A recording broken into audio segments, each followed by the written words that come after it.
오늘 하나님 말씀은 느헤미야 2장 11절에서 20절까지 말씀입니다. 느헤미야 2장 11절로 20절까지 말씀인데 오늘은 불편하지 않은 분들은 자리에 일어나서 17절과 18절 우리 같이 한번 읽도록 하겠습니다. 느헤미야 2장 17절과 18절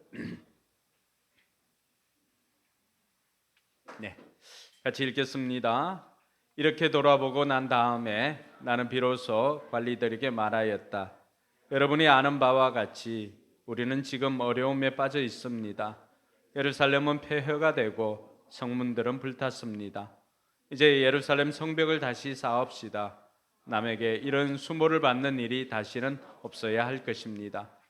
나는 또한 나의 하나님이 선하신 손길로 나를 잘 보살펴 주신 일과 왕이 내게 한 말을 그들에게 말하였다. 그랬더니 그들은 공사를 시작하겠다고 나에게 다짐하였고 힘을 내어 기꺼이 그 보람 있는 일을 시작하였다. 아멘. 네, 앞뒤 좌우로 5분씩 손을 잡아 주시면서 하늘 복을 빌어 주시기 바랍니다. 하늘 복 많이 받으세요. 하늘 복 많이 받으세요. 하늘 복 많이 받으세요. 네, 하늘 복 많이 받으세요.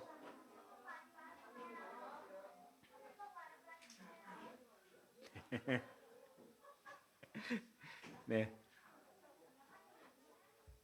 로운이하고 윤결이도 하늘 복 많이 받기 위해서는 말씀을 잘 들어야 돼요. 집중해서 딱 앉아가지고 하늘 복 받아봅시다. 오늘은 우리가 교회 즐기로는 종려주일이라고 말합니다. 종려주일은 뭐 하는 것이냐, 또 어디에서 유래되었는가 이렇게 생각할 수 있는데 예수님께서 그 마지막 일주일을 보내시기 위해서 예루살렘으로 입성을 합니다. 예루살렘으로 입성을 할 때 나귀를 타고 어린 나귀를 타고 입성을 하는데 그때 많은 사람들이 종려나무 가지를 꺾어 가지고 예수님께서 예루살렘 성을 들어가는 것을 환영을 해줍니다.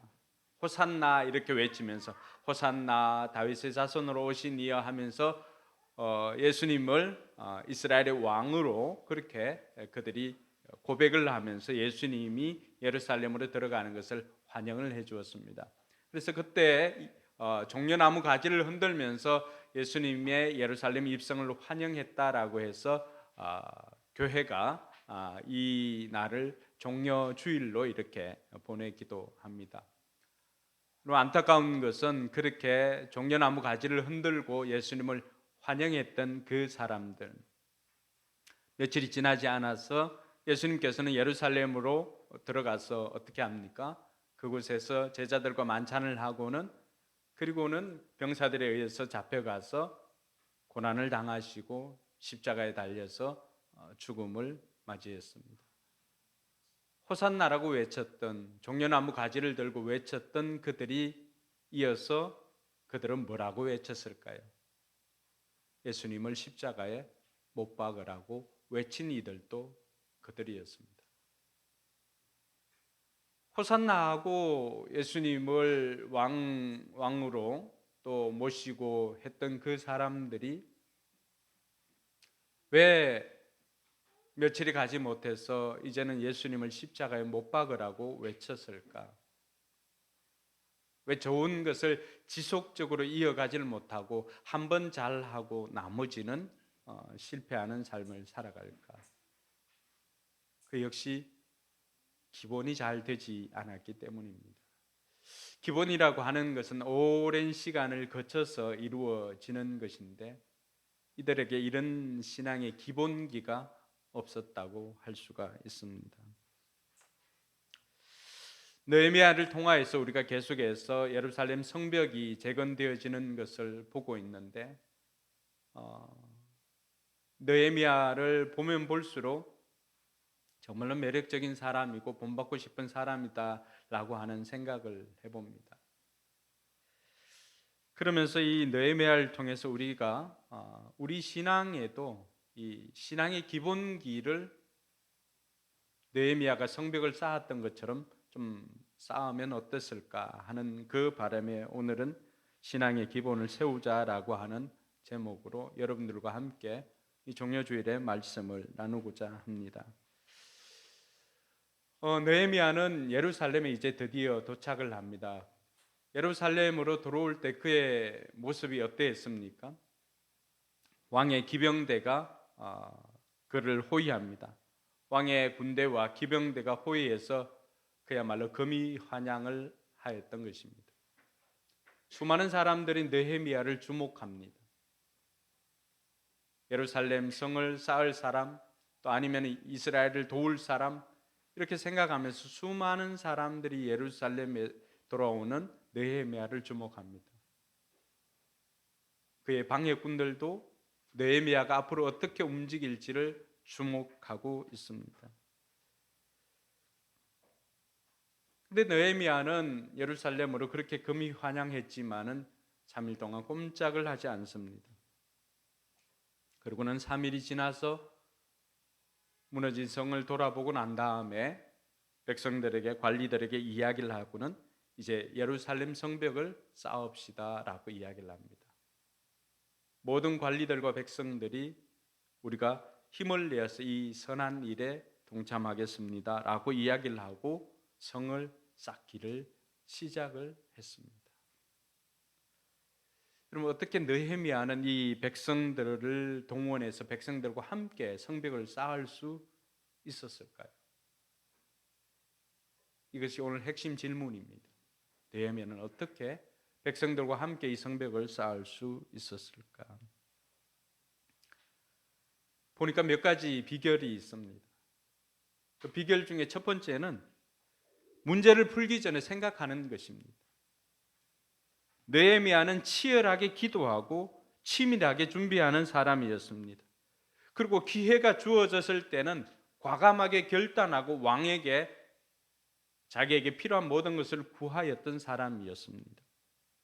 예루살렘에 도착해서도 느헤미야는 경거망동하지 않습니다. 오늘 11절 말씀 보니까 뭐라고 되어 있습니까? 나는 예루살렘에 이르러 거기에서 사흘 동안 쉬고 나서 이렇게 말합니다. 여러분, 예루살렘 총독으로 부임했으면은 부임 인사나 또 그곳에 있는 유지들이나 이런 사람들과 만나서 서로 안면을 토고 인사를 하고 이렇게 했을 법도 한데 그 흔한 환영식이나 만찬이나 이런 것이 전혀 없습니다. 느헤미야는 오히려 그 3일 동안을 아무것도 하지 않고 사흘 동안 쉬었다라고 말하고 있습니다. 여러분, 우리가 시험 칠 때 이렇게 보면은 공부 잘하는 아이들 비결을 보면은 어떨 것 같습니까? 공부 잘하는 아이들은 문제를 이렇게 받으면은 이름 쓰고 바로 문제부터 풀지 않습니다. 그 문제를 바로 풀었다라고 하는 것은 우리가 상위 10%에 속하지 못했다는 증거이기도 합니다. 근데 공부 잘하는 아이들을 보면요, 문제를 보고는 문제를 바로 풀지 않고 문제를 보고 생각을 합니다.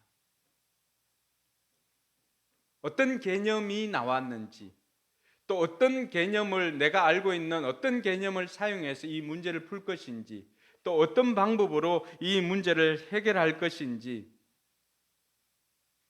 한참을 생각해서 문제를 풉니다. 그래도 시간이 남습니다. 많은 사람들이 우리 청소년부들 잘 들어보세요. 여러분들 항상 시험 칠 때 시간이 부족한 경우가 많이 있었을 것입니다. 문제를 늦게 읽어서 그런 게 아닙니다. 문제를 천천히 읽어서 그런 것도 아닙니다. 그것은 바로 여러분들이 생각하지 않고 바로 문제부터 달려들어서 그렇습니다. 문제를 맞닥뜨렸을 때는 그 문제를 먼저 생각하는 것입니다. 생각을 하고 정리된 다음에 여러분들이 이해한 것을 가지고 풀어나갈 때 훨씬 더 속도도 단축되어지고 문제 해결할 수 있는 능력도 높아지게 되는 것입니다. 느헤미야가 오늘 우리에게 보여주는 그 비결 중에 하나는 느헤미야는 문제를 풀기 전에 생각하였다는 것입니다. 여러분, 느헤미야의 이 비결이 오늘 저와 여러분들의 살아가는데 삶에도 굉장히 중요하게 적용되어집니다. 느헤미야가 3일을 쉬었을 때 그가 3일 동안 그냥 쉬기만 했을까요? 그의 평소의 삶을 보면은 뭐 하는 사람이었습니까?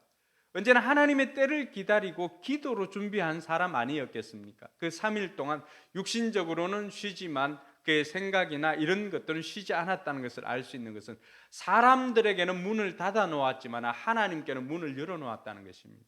할렐루야. 이것이 쉼의 비결입니다. 여러분, 우리의 하루의 첫날, 우리 일주일의 첫날이 무슨 날로 시작됩니까? 주일로 시작되는 이유가 여기에 있는 것입니다. 하나님께서는 이 세상을 창조하시고 쉼을 가졌지만 그러나 창조물인 우리는 6일째 창조되어졌던 우리는 뭘 먼저 가진다고요? 안식부터 누리고 시작을 하는 것입니다. 왜 그럴까요? 우리에게는 그 어떤 것보다도 그 쉼을 통하여서 쉼은 쉼으로 끝나는 것이 아니라 그 쉼은 하나님과의 관계의 회복을 알리는 시작이기 때문에 그렇습니다. 느헤미야가 3일 동안에 바로 쉬면서 하나님 앞에는 문을 열어놓고 기도를 하면서 그 쉬는 동안에 이제 앞으로 어떻게 해야 할 것인지 또 어떻게 문제를 해결해 나가야 할 것인지를 고민하면서 사람들에게는 문을 닫았지만 하나님께는 문을 열어놓고 이 3일을 보내었다는 사실입니다. 우리가 일주일을 시작할 때도 마찬가지입니다. 일주일의 이 첫날, 주일 여러분들이 이곳에 안식 후 첫날 주일날 모였지 않습니까? 여러분들이 모인 이유도 다른 것 아닙니다. 내가 삶의 현장에 나가기 전에 먼저 우리가 해야 할 일은 사람들에게 문을 열어놓는 것이 아니라 사람들의 시선이나 사람들의 생각이나 그 문제 상황을 바로 맞닥뜨리는 것이 아니라 이 일주일의 첫날을 우리는 사람들에게 문을 닫고 하나님께 문을 열고 하나님과의 관계를 회복하면서 이 일주일을 시작하는 것입니다. 그 사람이 바로 기본을 세우는 사람입니다. 느헤미야가 우리에게 보여주는 비결이기도 합니다. 둘째로 느헤미야가 우리에게 보여주는 것은 정확한 진단이 필요하다는 것입니다. 여러분, 3일을 쉬고 난 다음에 이제 문제를 풀지 않고 문제를 생각하고 난 다음에 느헤미야는 뭐합니까? 문제를 직면합니다. 그 문제를 직면하면서 느헤미야가 했던 것은 굉장히 정확한 진단을 하게 되는 것입니다. 13절에 보니까 밤에 이제 나서서 사람들 눈을 피해서 밤에 나서서 골짜기 문을 나섰다라고 이야기를 합니다. 용샘을 지나서 여기 뭐라고 되어 있습니까? 같이 한번 읽어볼까요? 시작. 밤에 시작. 밤에 나는 골짜기 문을 나섰다. 용샘을 지나 그런 문에 이르기까지 예루살렘 성벽을 살펴보니 성벽은 다 허물어지고 문들도 모두 불에 탄 채로 버려져 있었다. 여기까지. 여러분, 그게 앞에 보면은 용의 문, 용정이라고 하죠. 용정은 우리 어디서 들어봤어요? 용정. 만주적에도 용정이 있지 않나요? 네? 용정 그거는 여기는 우물정 해가지고 윤동주 신 뭐 이렇게 할 때 용정 뭐 이렇게 나오지 않나요? 어쨌든 그거하고는 관계없이 제가 옆으로 한 번씩 이렇게 빠지기도 합니다. 용의 문을 지나서 어디 문까지 이르렀다고 합니까? 골짜기 문을 지나고 용의 문을 지나서 그런 문, 분문이라고 이렇게 되어 있죠. 예전에 우리가 개역개정 읽을 때는. 그게 뭐예요? 화장실 해서 그름이 지나다니는 문이니까 웬만하면은 지저분하다고 해서 거기까지 순찰을 돌거나 거기까지 가서 살펴볼 일은 아니죠.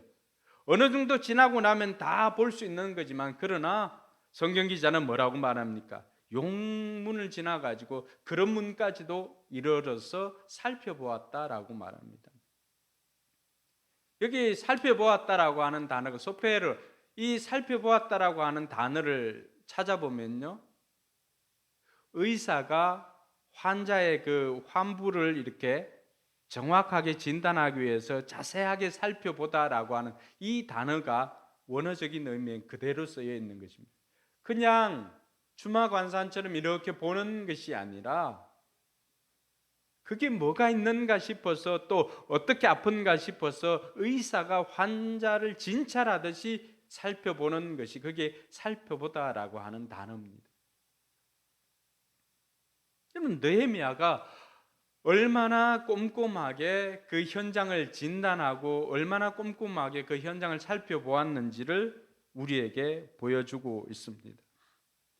그렇게 살펴본 현장은 느헤미야가 생각한 것보다도 훨씬 더 상황이 심각했습니다. 자기가 탄 짐승이 더 나아갈 길이 없었기 때문에 계곡을 따라서 코스를 이동해 가지고 다른 곳으로 올라가면서 성벽을 둘러볼 정도로 그곳은 회파되어져 있었던 곳입니다. 느헤미야가 둘러보았던 예루살렘 성벽뿐만이 아니라 때로는 우리의 현실의 삶도 내가 생각했던 것보다도 훨씬 더 비참할 수가 있습니다.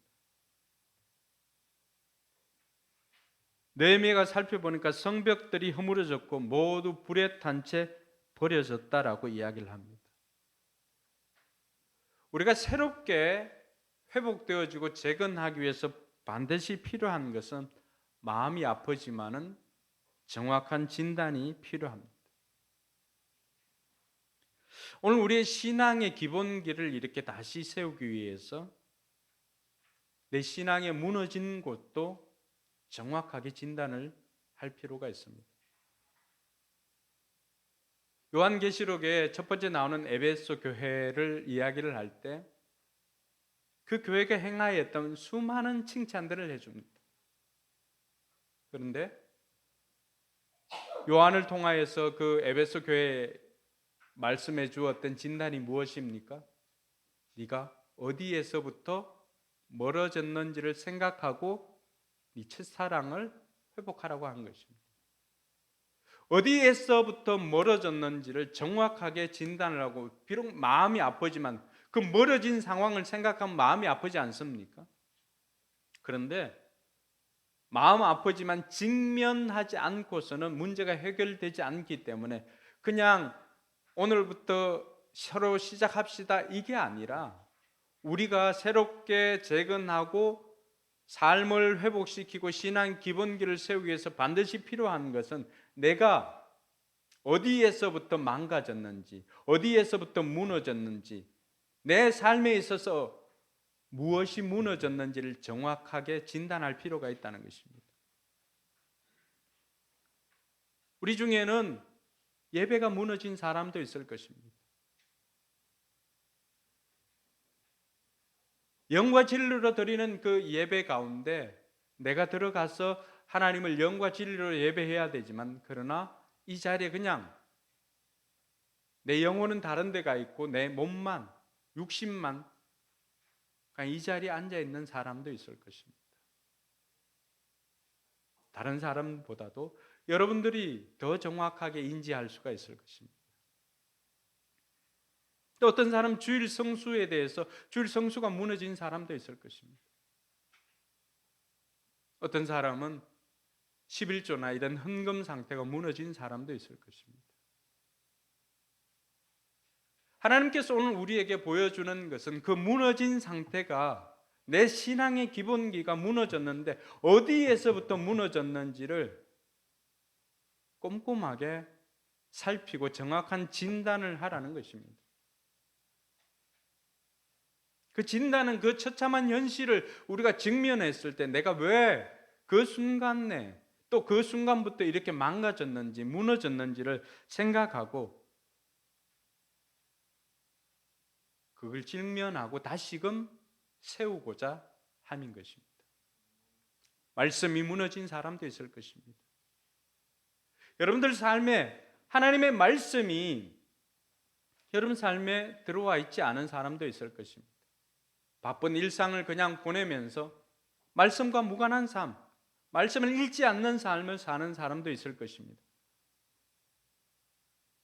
여러분들이 생각하는 것보다 하나님의 그 진찰실에 들어가면 훨씬 더 상황이 심각한 사람도 있을 것입니다. 어떤 사람은 밥 먹을 때 하는 기도 외에는 기도가 무너진 사람도 있을 것입니다.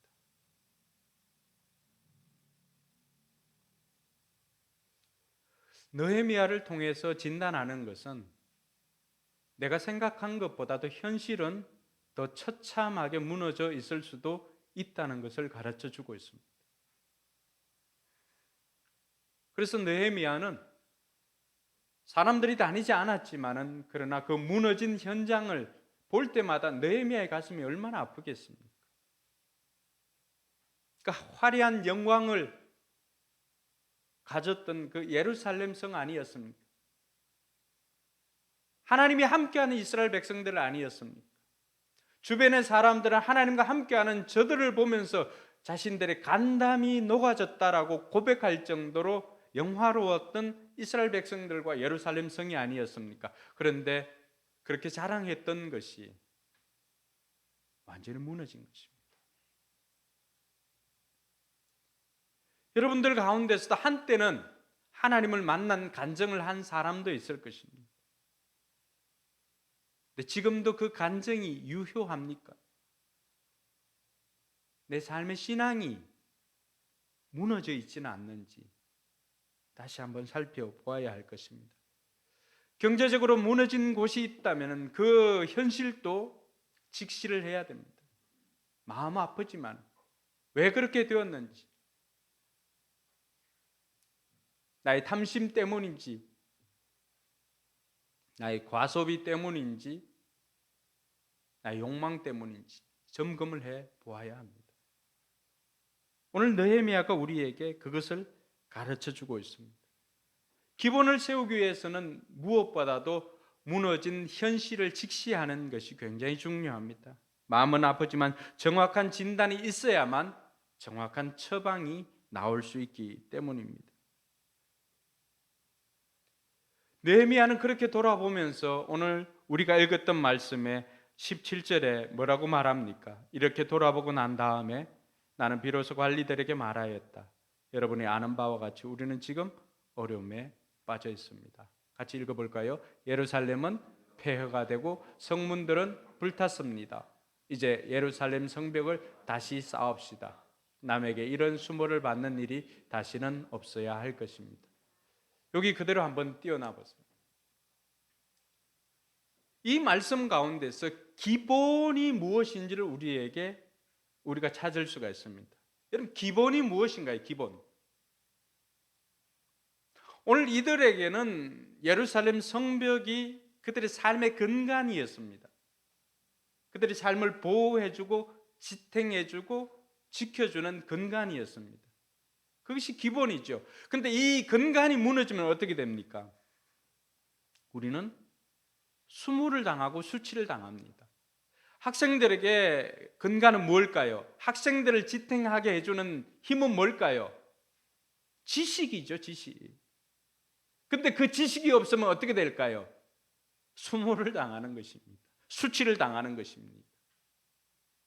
우리에게, 이스라엘 백성들에게, 그들에게 기본 근간은 무엇이었을까요? 그들은 성전과 성벽이었습니다. 근데 성전도 무너지고 성벽이 무너졌습니다. 그 근간이 무너지니까 이들의 삶은 어떻게 되었습니까? 다른 사람들에 의해서 수치를 당하는 것이죠. 우리의 근간이 무엇입니까? 우리를 지켜주고 우리를 지탱하게 해주는 힘이 무엇입니까? 그게 기본이거든요. 예수님께서 우리에게 뭐라고 말씀해 주십니까? 너희는 세상의 소금이다, 너희는 세상의 빛이다 라고 말씀해 주었습니다. 우리의 정체성이죠.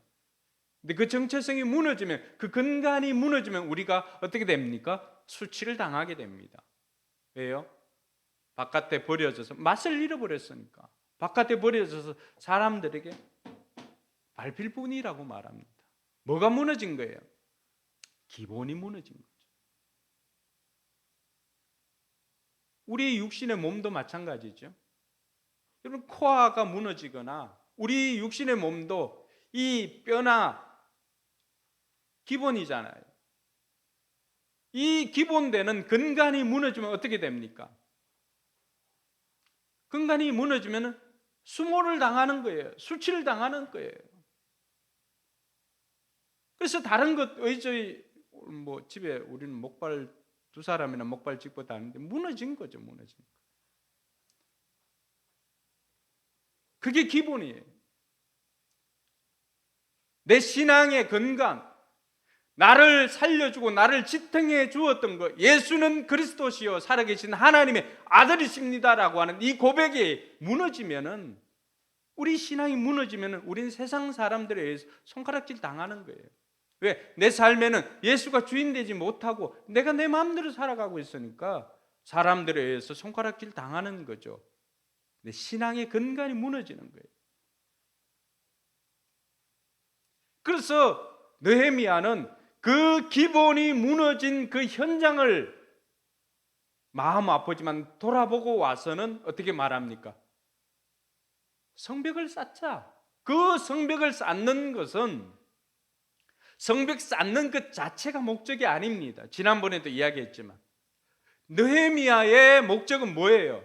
무너진 이스라엘 백성들을 세우는 겁니다.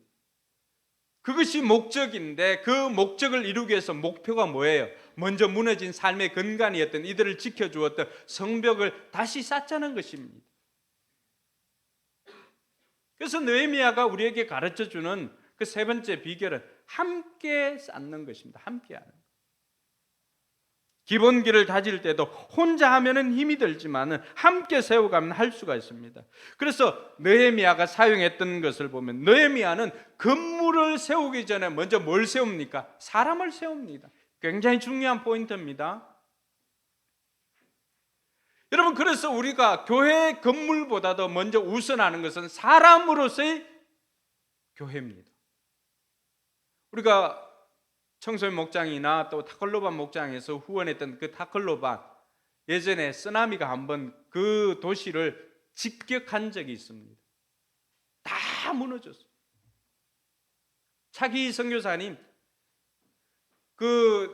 이 쓰나미가 지나가는 그 현장에 집에 있었지만은 생각은 내가 나가야 된다 생각하고 있지만은 그 화장실 입구에서 이렇게 있는데 발 하나를 뗄 수가 없더랍니다. 그 몰려오는 공포감이나 이런 것들. 사역했던 그 베데스다 병원이나 이런 병원들, 건물들 다 무너졌습니다. 그때 그 선교사님 저에게 해준 말이 있습니다. 목사님, 건물로서의 교회는 다 무너졌습니다. 병원도 무너졌습니다. 그런데 사람으로서 교회는 다시 모이기 시작했습니다. 할렐루야. 오늘 느헤미야가 우리에게 보여주고 있는 것도 바로 그것입니다. 느헤미야는 성벽을 쌓기에 앞서서 먼저 사람을 세웠던 것입니다. 건물 세우는 것보다 더 중요한 것은 사람을 세우는 것입니다. 그래서 저와 여러분들이 여기에 올인한 것입니다. 우리 포커스 교회가 나아갈 방향도 이것입니다. 하나님께서 저를 불러주셨던 콜링도 바로 이것이었습니다. 사람을 세우는 사람이 되고 싶다. 그래서 17절에 느헤미야가 어떻게 고백합니까? 우리는 지금 어려움에 빠져 있습니다. 여러분, 느헤미야는 어려움에 빠진 적이 없었어요. 느헤미야는 이민 3세였잖아요. 포로 3세였기 때문에 그곳에서 태어났고 그곳에서 출세한 사람입니다. 그가 어려움이 있나요? 대통령 경호실장, 비서실장 자리에 올라간 사람인데 호의호식할 수가 있었던 사람이잖아요. 어려움이 없었잖아요. 근데 자기 육신의 몸은 그렇게 평안하지만 뭐가 불편하였던 거죠? 마음이 불편했죠. 그게 뭐라고 했어요? 그게 뭐라고 했어요? 불편한 마음. 그게 사명이라고 했잖아요. 거룩한 관심, 불편한 마음, 그게 사명이잖아요. 오늘 12절에 느헤미야가 그렇게 고백하고 있지 않습니까? 밤에 수호행을 몇 명 데리고 순찰을 나섰다. 하나님이 나의 마음을 어떻게 했다고? 움직이셔서. 예루살렘 그냥 하나님과 갔다 와가지고 이야기한 것을 들었을 뿐이잖아요. 근데 그 들었던 것이 계속해서 마음에 남는 거예요. 그게 사명이라는 거죠. 그러니까 전혀 느헤미야는 불편한 사람이 아닙니다. 어려움에 빠져 있는 사람도 아니었습니다. 그런데 그 이야기를 들으니까 마음이 계속해서 쓰이는 거예요. 그 마음이 쓰이는 것을 4개월 동안이나 기도하고 하나님의 때를 기다렸다가 이야기하고는 이제 모든 것을 다 얻어가지고 왕께 은혜를 입고 얻어가지고 돌아왔습니다. 막상 현장을 보니까 너무나 마음이 아팠죠. 느헤미야가 했던 것이 무엇입니까? 여러분이 당한 고통을 압니다. 이게 아니에요. 여러분이 지금 얼마나 어려움에 빠졌는지 내가 압니다. 이게 아닙니다. 느헤미야는 이 일을 자기의 일로 받아들였던 거죠. 여기서 느헤미야는 직책이 아니라 마음이 일하는 사람이라고 하는 것을 알 수가 있습니다. 그러니까 예루살렘 총독이기 때문에 와서 너희들 이렇게 성벽 재건할 수 있도록 내가 지원해 줄게, 이게 아닙니다. 느헤미야의 고백 속에 그가 직책으로 일하는 사람인지 마음으로 일하는 사람인지 알 수가 있습니다. 뭐라고 말합니까? 우리는 지금 어려움에 빠졌습니다. 이게 우리의 일이라는 거죠. 여러분, 이 한마디가 얼마나 힘이 나게 하였을까요? 그러니까 원망이나 불평만을 털어놓는 사람 아니에요. 현장을 꼼꼼하게 진단하고 와가지고 느헤미야가 하였던 것은 우리는 지금 어려움에 빠져 있습니다. 그런데 느헤미야가 보았던 것은 그 사실을 이야기하잖아요. 예루살렘 폐허가 되고 성문들은 불탔습니다. 그러면서 리더는 대안을 제시하는 사람입니다. 이제 예루살렘 성벽을 다시 쌓읍시다. 남에게 이런 수모를 받는 일이 다시 없어야 할 것입니다 라고 하면서 그 사람들의 하나님께서 자기 마음을 움직여 주었던 것처럼 느헤미야는 백성들의 마음을 움직이기 시작했습니다. 할렐루야. 그래서 우리가 일을 시작할 때는 마음을 얻어서 함께 시작해야 하는 것입니다. 신앙의 기본기를 쌓을 때도 마찬가지입니다. 혼자 하면 힘이 들지만 함께 하면 할 수가 있습니다. 그래서 느헤미야는 이것을 우리의 일로 바꾸어서 우리가 이 일을 합시다. 이제 우리가 이 일을 합시다라고 이야기를 했습니다. 그리고 그것으로 끝난 게 아닙니다. 이 일이 얼마나 선한 일인지, 선하다는 기준은 언제나 하나님이죠. 하나님께서 이 일을 얼마나 기뻐하시는지 그간에 자기가 있었던 일을 간증을 해줍니다. 그게 18절 아닙니까? 하나님께서 지금까지 나를 하나님의 선한 손길로 도와주었습니다. 그래서 내가 술 맡은 관원의 자리까지도 올라갈 수가 있었고, 내가 4개월 동안 기도하고 기다렸더니 어느 날 왕과 왕후가 있을 때 하나님께서 그들의 마음을 움직여 주어가지고 내 얼굴이 수심이 가득했는데 죽을 위기를 어떻게 바꾸어 놓은 거예요? 죽을 위기를 하나님께서 역전시켜 주었잖아요. 소원을 말할 기회로 바꾸어 주었습니다. 그럼 지금 죽을 위기에 있는 사람들도 있을 것입니다. 근데 우리가 기도하고 하나님의 때를 기다리면 하나님께서는 죽을 위기를 소원을 말할 기회로 바꿔주십니다. 할렐루야. 그 이야기를 하고 있는 거예요. 하나님이 나를 이렇게 도와주어 가지고 나는 실은 성벽 구할 것만 이렇게 구하고 했는데 어떻게 했습니까? 내 집 구할 것까지도 구할 수 있는 용기가 생겼고 그것까지도 구했는데 왕이 나한테 비자, 사정도 비자도 발급해주고 그리고 제목도 준비해주고 뭘 줬어요? 호위병 군사까지도 이렇게 동원해가지고 주었다. 이게 어떻게 하나님이 안 도와주면 이게 어떻게 가능한 거냐? 지금 우리가 하고 있는 이 일은 뭐예요? 명분이 얼마나 좋은 거예요. 하나님께서 기뻐하시는 일이다. 여러분, 사람을 움직일 때 가장 강력한 힘은 뭘까요? 바로 여러분들이 경험한 간정입니다. 그래서 예전에 우리가 한글로 영어를 한 적이 있습니다. 한글로 one very hot day, Thursday, box, so some like grapes, 이렇게 했던 영어 외우고 하는 게 있습니다.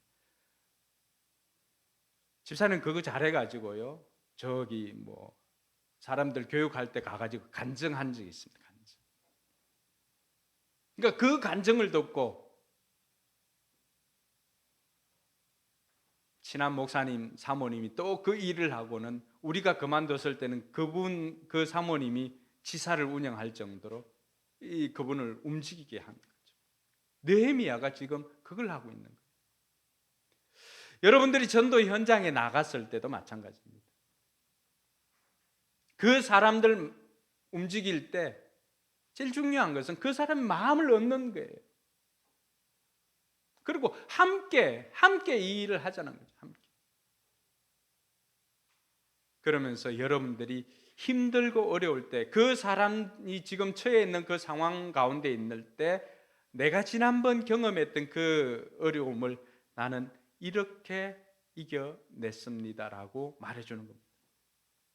판단 금지. 무엇 때문에 이랬지 아니에요.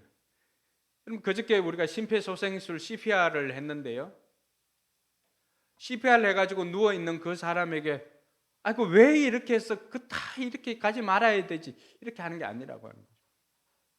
먼저 뭐 해야 돼요? 살려놔야 되죠. 근데 우리는 이 CPR이 필요한 사람들, 많은 사람들이 우리 주변에 있어요. 마음으로 CPR이 필요한 사람들. 근데 그 사람들에게 우리는 지금 마음이 어떠냐고 묻기보다는 그때 내가 그렇게 얘기하지 말았어야지. 한 시간밖에 공부 못 차는데 왜 가가지고 또 말 그래 다쳐. 이렇게 하면 마음이 무너지는 거죠. 많이 아프겠다. 이렇게 아프니까 다음 주에 볼차로 못 갈 것 같으니까 참 속상하겠다. 이 마음을 물어주는 거죠.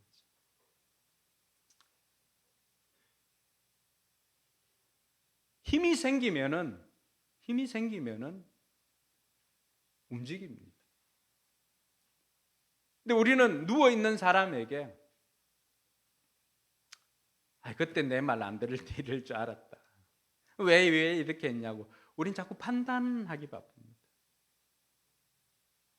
그렇지 않습니다.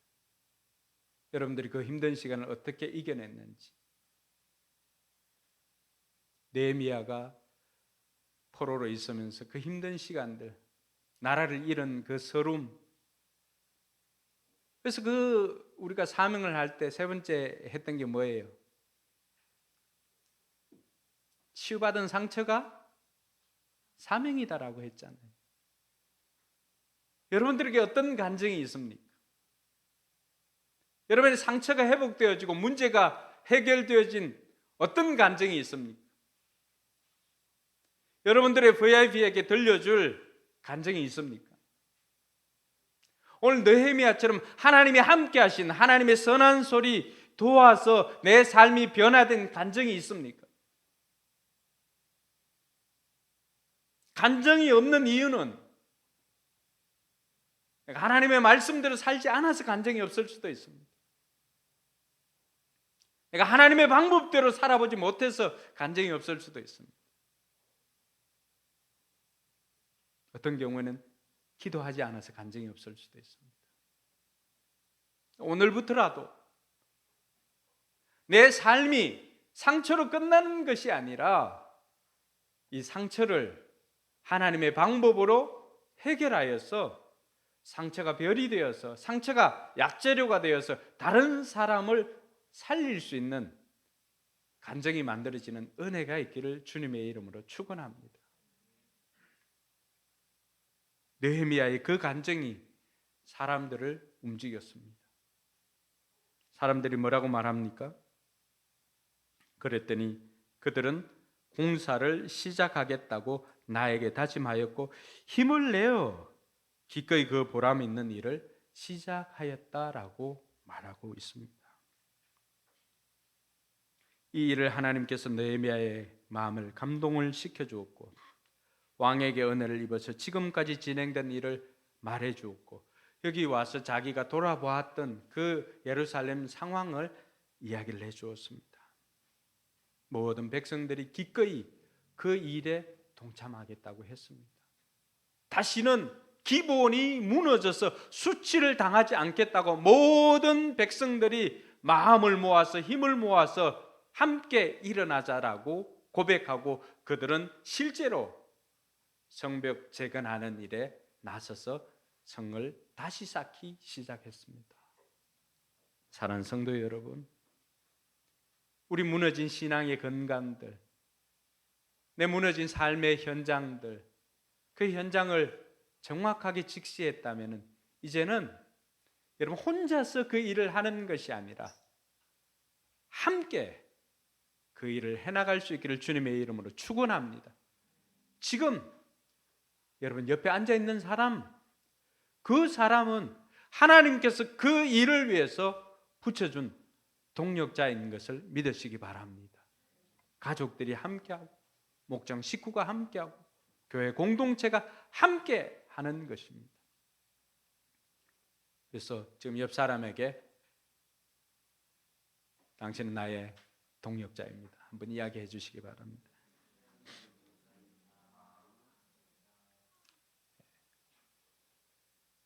우리 모두를 이렇게 하나님께서 묶어주신 것은 우리로 하여금 이 땅에서 다시 수치를 당하지 않도록 함께 신앙의 성벽을, 신앙의 기본기를 세우기 위해서 하나님께서 만나게 해주신 귀한 동력자라고 하는 사실입니다.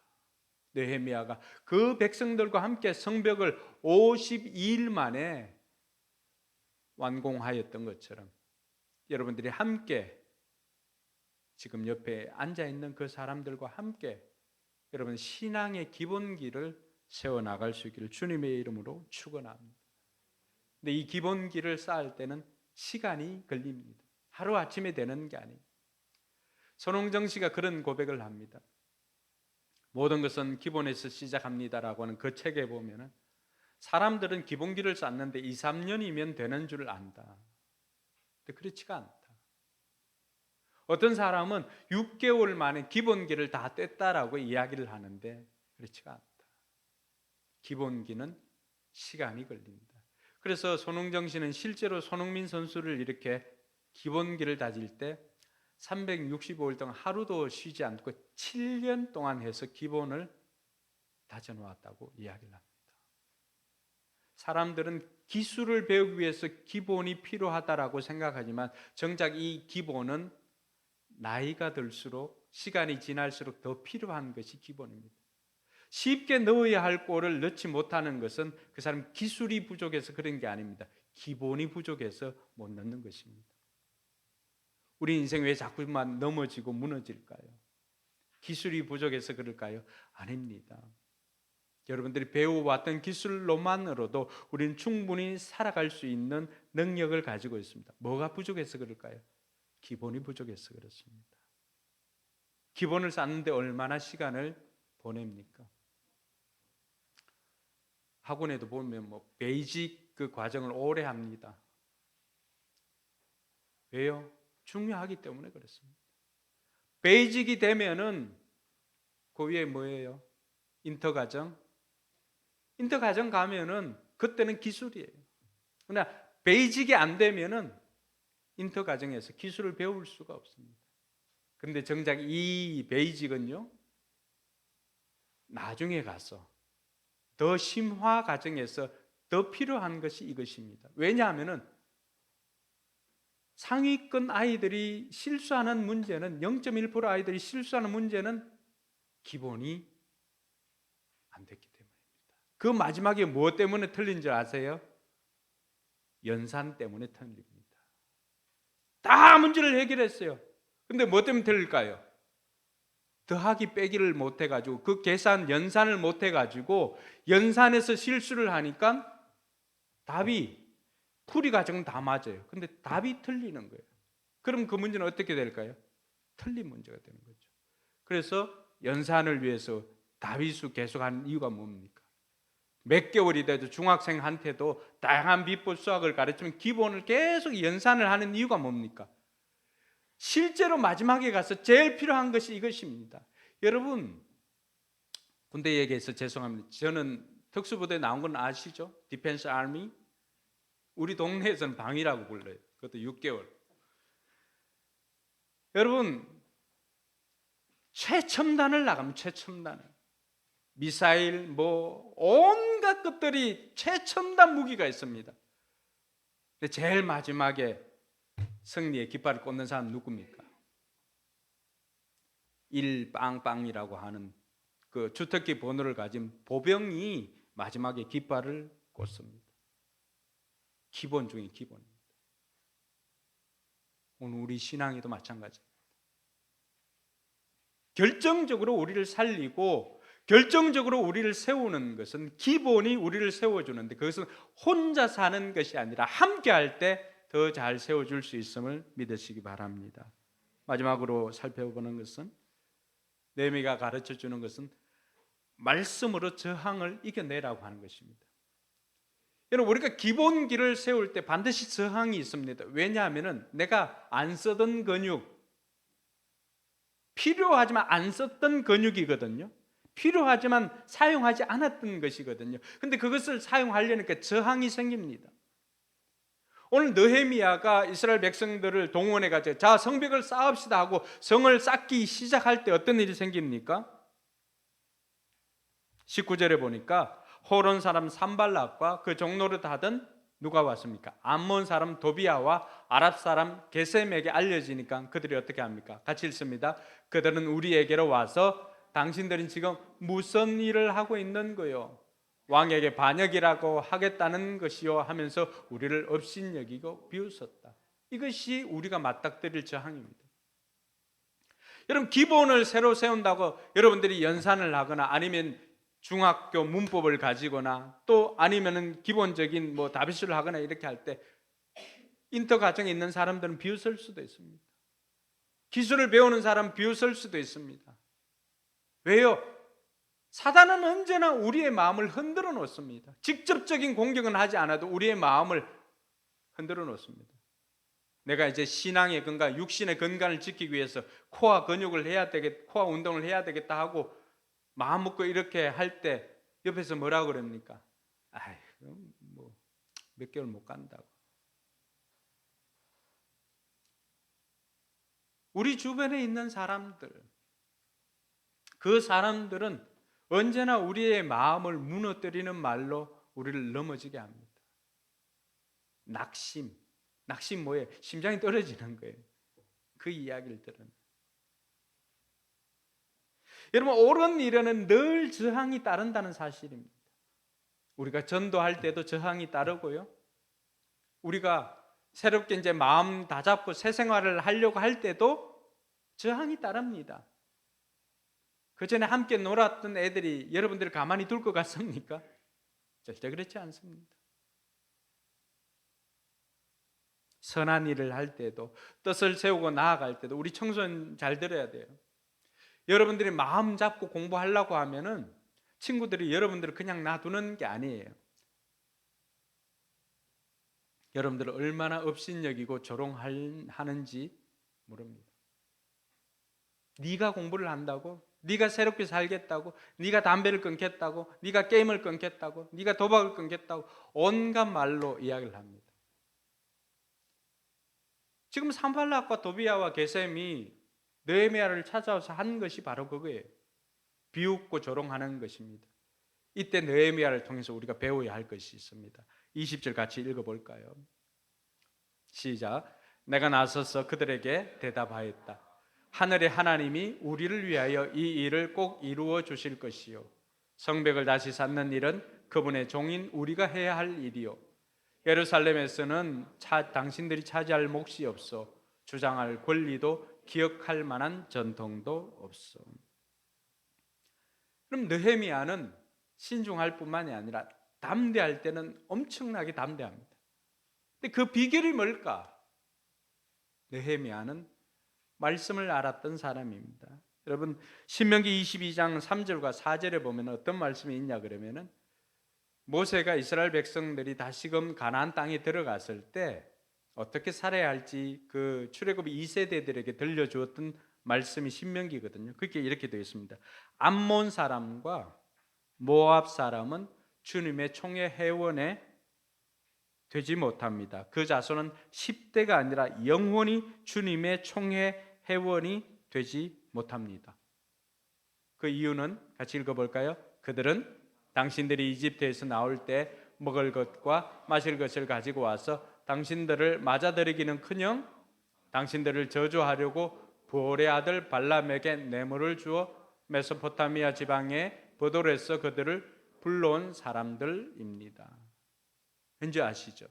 하나님은 하나님의 백성들을 해코지한 그 사람들을 용납하지 않겠다는 것입니다. 하나님의 공동체, 여러분, 한 생명을 귀하게 여기고 모든 백성들이 구원받기를 원하는 하나님이시지만은 정작 하나님의 백성들을 괴롭혔던 이들만큼은 받아줄 수가 없다는 거예요. 산발락과 게셈이 어느 나라 사람입니까? 모압과 암몬 사람이잖아요. 이 암몬 사람 도비야,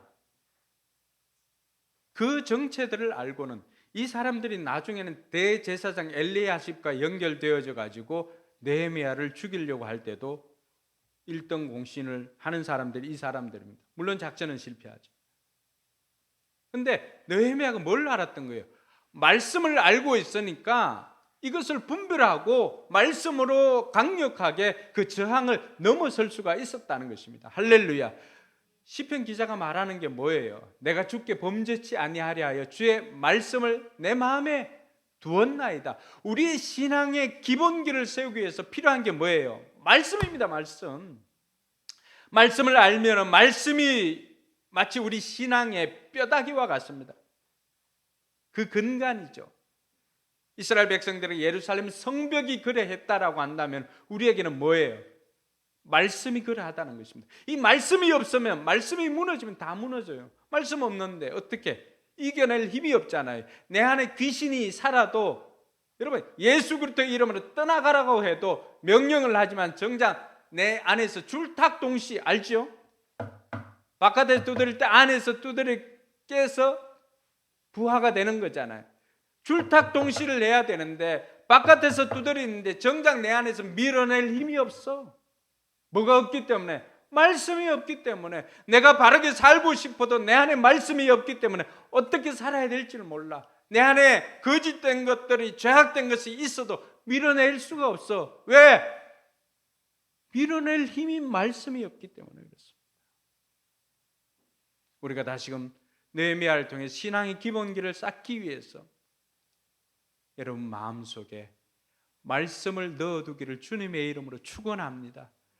그것이 우리가 주 안에서 사는 비결입니다. 주 안에서 사는 것은 다른 게 아닙니다. 내 말이 너희 안에 거하고입니다. 거하고. 그것이 주님과 동행하는 삶인 것입니다. 느헤미야가 우리에게 신앙의 기본기, 성벽을 쌓는 이 원리를 통하여서 우리에게 신앙의 기본기를 쌓는 비결을 가르쳐 줍니다. 저와 여러분들이 오늘부터 다시금 결단하고 그동안 멈췄던 말씀 읽기에 다시금 도전해서 하나님의 말씀으로 신앙의 기본기를 다시금 세워가는 저와 여러분들이 되기를 주님의 이름으로 축원합니다. 기도하겠습니다.